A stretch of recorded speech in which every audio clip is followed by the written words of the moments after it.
Assalamualaikum warahmatullahi wabarakatuh. Apa kabarnya Ananda yang solih dan solihah? Semoga kita selalu sehat dan selalu dalam lindungan Allah. Hari ini kita akan belajar tema 1, subtema 2, pembelajaran ke-5. Setelah menonton video pembelajaran kali ini, Bunda harap Ananda dapat menyebutkan macam-macam otot pada manusia, menyebutkan ciri-ciri otot pada manusia, dan membuat desain cover buku. Silakan Ananda amati gambar tersebut. Itu adalah Pak Bejo. Pak Bejo sudah tua tetapi masih kuat mencangkul. Tulang dan otot-otot tangannya masih kuat mengayun cangkul yang berat. Kakinya pun masih kukuh berdiri dan berjalan di lumpur yang pekat. Pak Bejo sudah terbiasa melakukan hal tersebut sejak remaja. Dia pun melakukannya sebatas dengan kekuatan dan kemampuannya. Dia tidak pernah memaksakan untuk melakukan kegiatan yang di luar batas kemampuannya. Jika kita memaksakan kegiatan yang di luar batas kemampuan kita, bisa-bisa tangan atau kaki kita bisa cedera.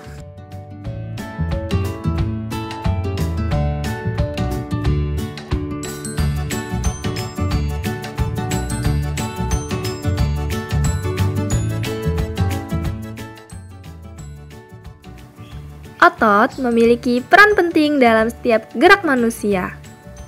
Otot merupakan organ gerak aktif manusia dan hewan.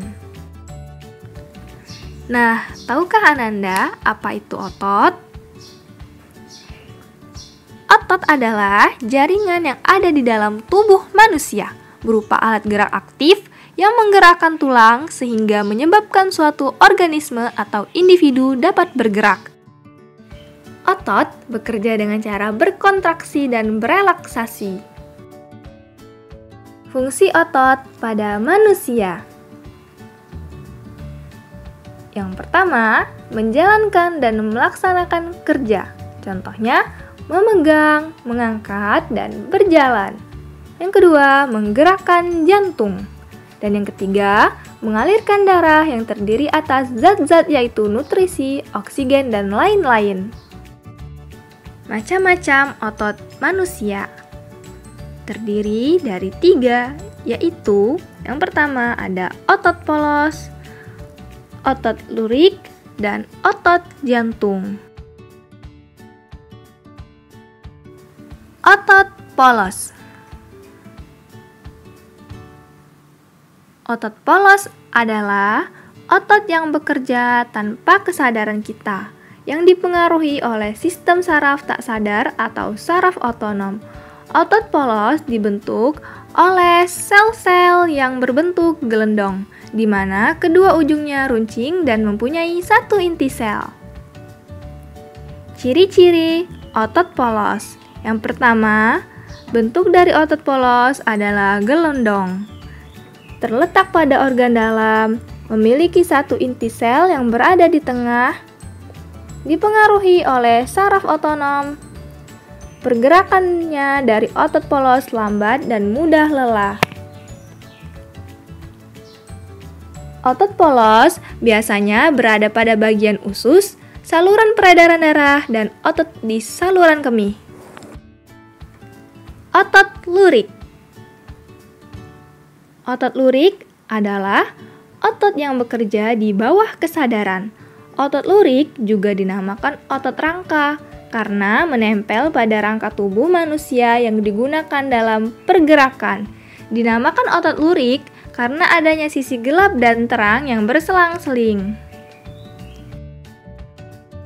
Ciri-ciri otot lurik: melekat pada rangka, berbentuk silindris dengan garis gelap terang, cepat dan mudah lelah, mempunyai pigmen mioglobin, bekerja secara sadar dengan perintah otak, inti sel berada di tepi, bentuk yang panjang dan memiliki banyak sel.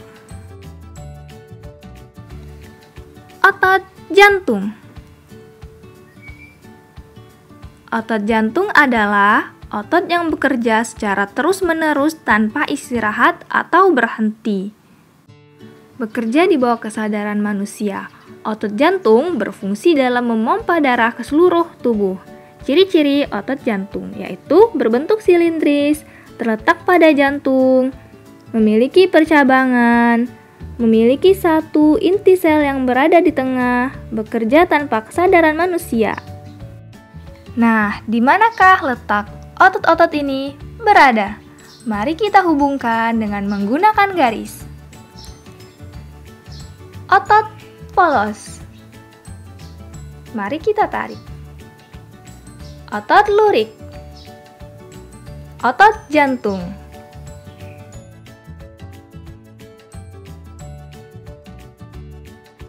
Untuk menambah pengetahuan Ananda, mari kita baca teks berikut ini secara bersama-sama.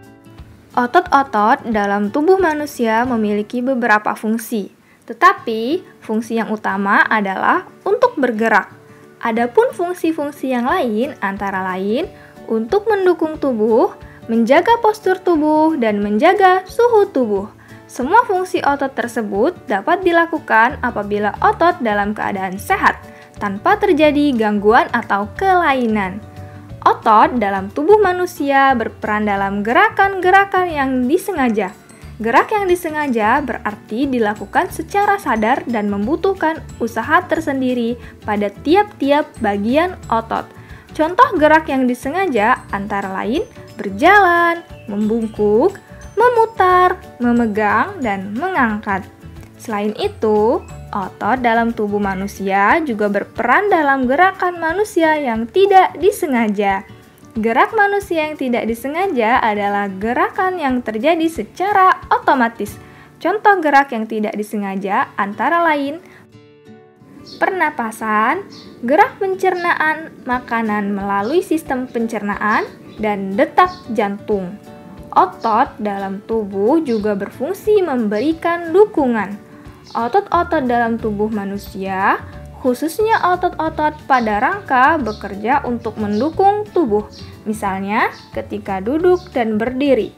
Otot-otot rangka ini akan melakukan penyesuaian gerakan dengan memperkuat sendi dengan menopang tulang sehingga berada pada posisi yang tepat. Selain itu, otot rangka juga memegang peranan penting dalam menentukan kekuatan tubuh secara keseluruhan dan kemampuan untuk melakukan aktivitas fisik. Dengan otot yang kuat, maka kesehatan tubuh kita juga akan terjaga dan kita pun akan bisa melakukan berbagai gerakan. Fungsi lain dari otot adalah untuk mempertahankan postur tubuh. Otot-otot rangka membantu manusia, misalnya untuk berdiri dan mempertahankan sikap tegak. Dalam hal ini, otot-otot tersebut juga membantu menjaga keseimbangan tubuh. Otot juga berperan dalam menjaga suhu tubuh secara keseluruhan. Sistem otot dapat merespon jika tubuh mengalami penurunan dan peningkatan suhu tubuh. Contoh respon otot ketika terjadi penurunan suhu tubuh adalah menggigil. Menggigil adalah respon tidak sengaja di mana otot berkontraksi secara tepat untuk menghasilkan panas. Otot yang menggigil tersebut menuntut peningkatan darah yang mengandung oksigen untuk meningkatkan suhu tubuh. Asyik sekali ya aktivitas membaca itu, apalagi jika membaca sebuah buku secara menyeluruh. Pada saat membaca buku, sebenarnya isi dari sebuah buku sudah dapat kita terka atau prediksikan sebelumnya dengan melihat sampul atau cover buku tersebut. Karena memang sampul cover buku merupakan bagian buku yang berupa gambar ilustrasi yang bisa mewakili isi buku.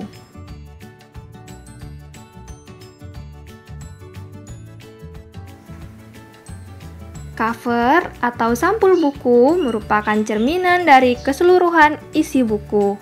Cover atau sampul merupakan bagian terluar dari buku yang terdiri atas dua sisi, yakni sisi depan dan sisi belakang.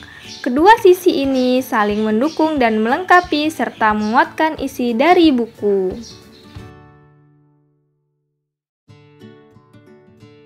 Unsur-unsur cover buku. Terdapat judul dengan pemilihan jenis huruf yang menarik dan mencolok. Terdapat kalimat penjelas judul yang singkat dan mudah dipahami. Terdapat nama penulis.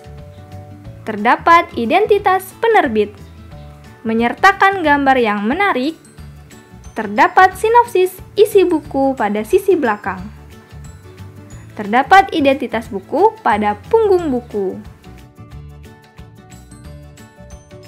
Nah, berikut adalah contoh cover atau sampul buku.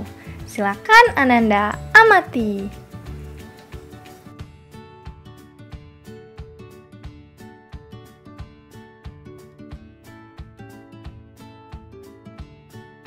Agar dapat menghasilkan gambar cover yang baik, Ananda harus benar-benar memahami isi bacaan terlebih dahulu. Setelah itu, Ananda harus menentukan terlebih dahulu desain background atau latar. Ada dua macam desain dalam membuat cover. Mari kita cari tahu. Yang pertama, cover dengan latar berwarna putih dan tulisan sederhana. Pada jenis ini, tidak ada gambar yang memenuhi halaman. Bahkan, terkadang hanya berisi judul, nama pengarang, dan nama penerbit. Dengan demikian, yang nampak dominan adalah warna putih dan ruang kosong. Ruang kosong semacam ini dimaksudkan sebagai ruang yang lega agar mata tidak sesak terpenuhi oleh gambar.